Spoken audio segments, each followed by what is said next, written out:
Welcome to Linear Rock for the first time in our studio. Jan the Giant. Hi guys, welcome here. Hi. Okay. Ciao. 4 years ago, in 2010, after many concerts, you released your first album with the same title, with the same name. Now, 4 years has passed and some things are changed. Now we can talk together about this. You were under contract with the Roadrunner for the first album, now with the new label Fuel Bar Remain. Why this change? What happened? Good question. I think we, have a great relationship with Roadrunner, the first record label that we were on, and for the most part we're working with a lot of the same people, and just was a smooth transition for us going into Fuel by kind of the same building, same office, and we had some champions that really wanted to take us to the next level with Fueled By, and so we decided to move with them. Okay.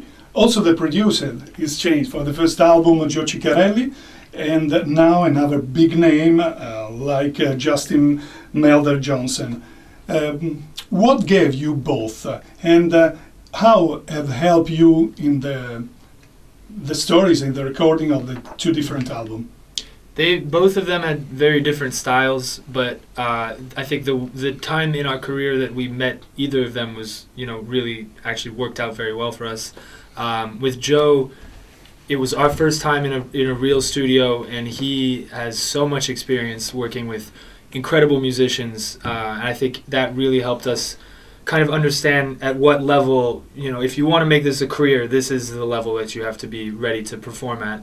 And as far as, the second album, we wanted to be in a position where we had someone who really allowed us to be as creative as possible and who gave us the tools to sort of, push our sound and push our ideas further than we would have had by ourselves. So, it's kind of the type of thing where you meet these people at different times in your life and you can gain different things from, their perspective. Joe and Justin play also in some songs of the album.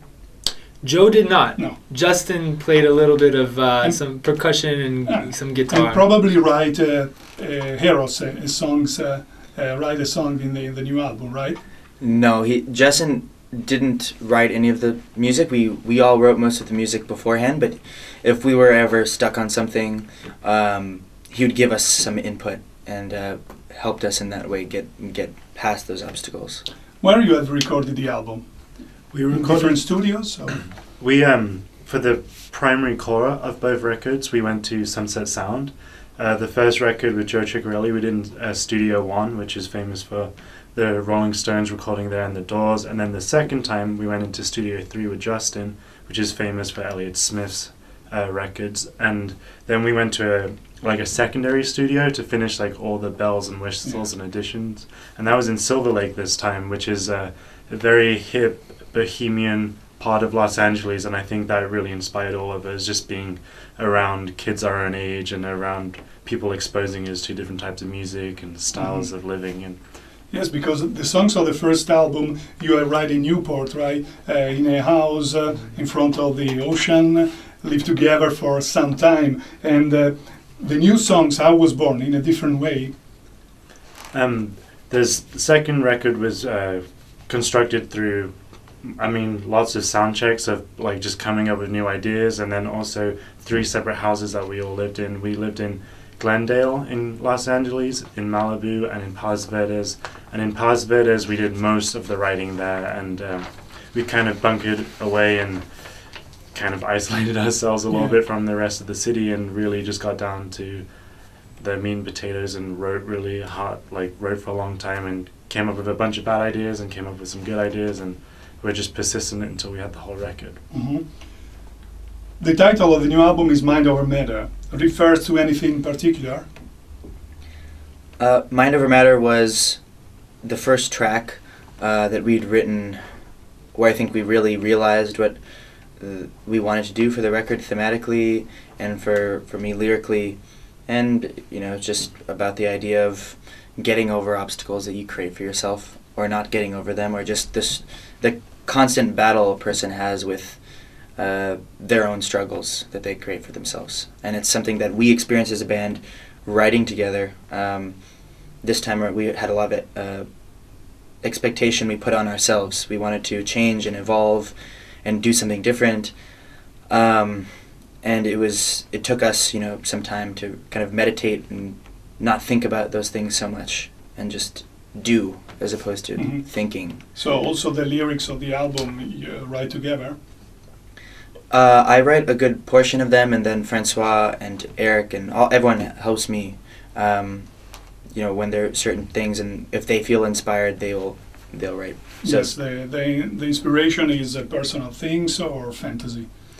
It's a combination of both. I think the first record was more fantasy and telling other stories, and this time around it was a little bit more personal. Personal for me, personal for the band, and what we've been going through. Yeah.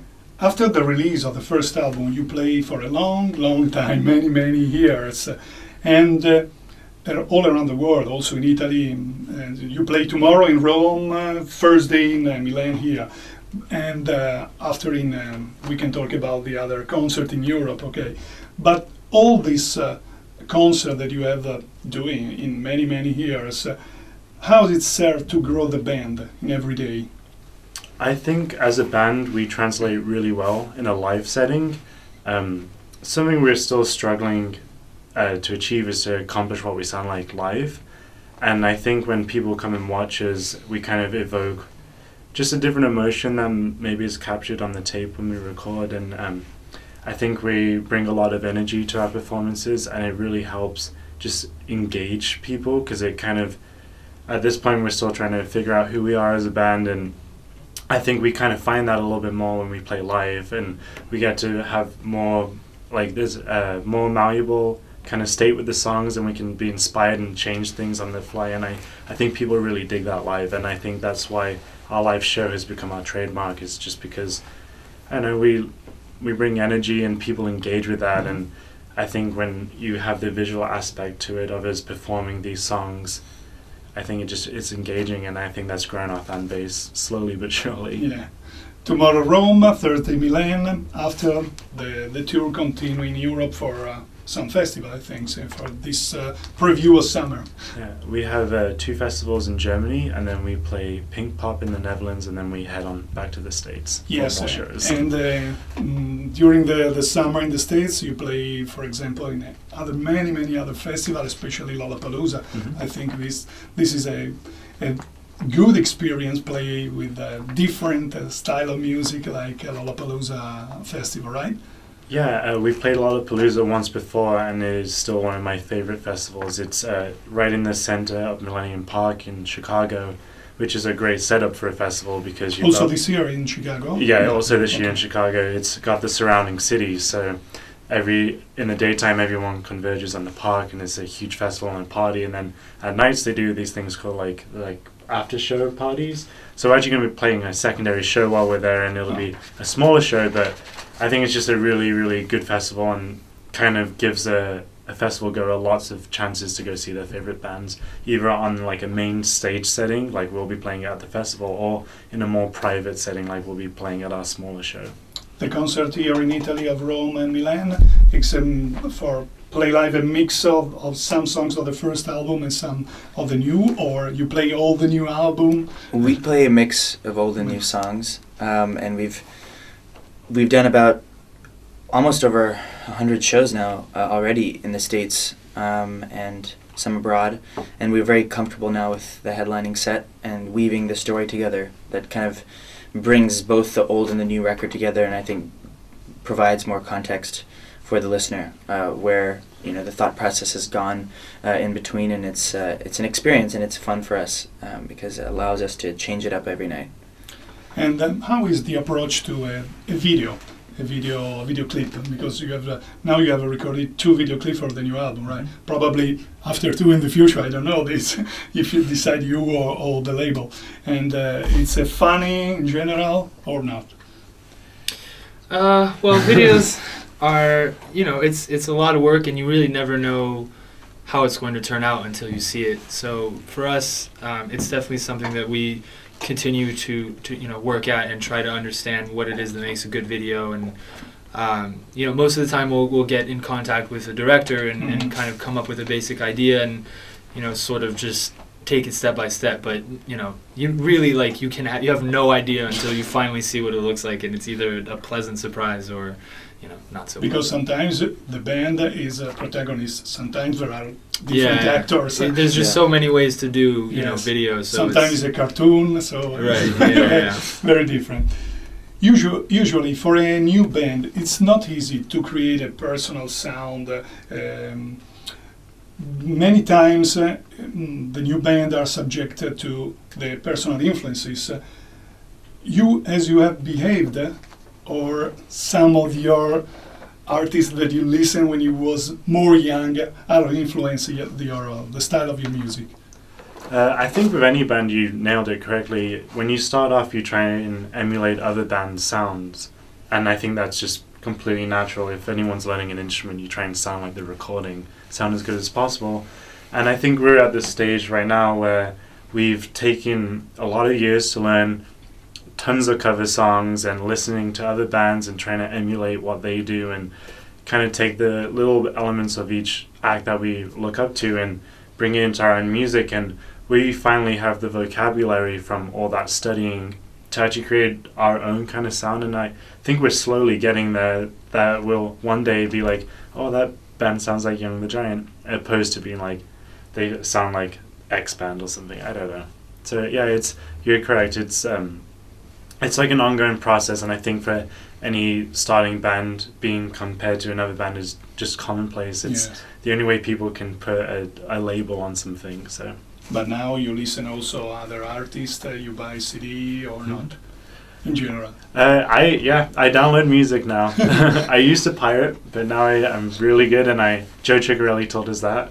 And Spotify is also a great asset to have, because now if I find something that I really like, I can just type it into my phone and listen to it, the whole discography, without paying too much. And if I really like it, I'll go buy the vinyl so I can listen to it at home. But also your album can be released pressing the vinyl? Yes. Yeah? Yeah, we have vinyl, and if you look hard enough, we also have a limited edition marble vinyl as well. Of both album or only the new? We have vinyl on both, but the limited edition is just on the new album. Good.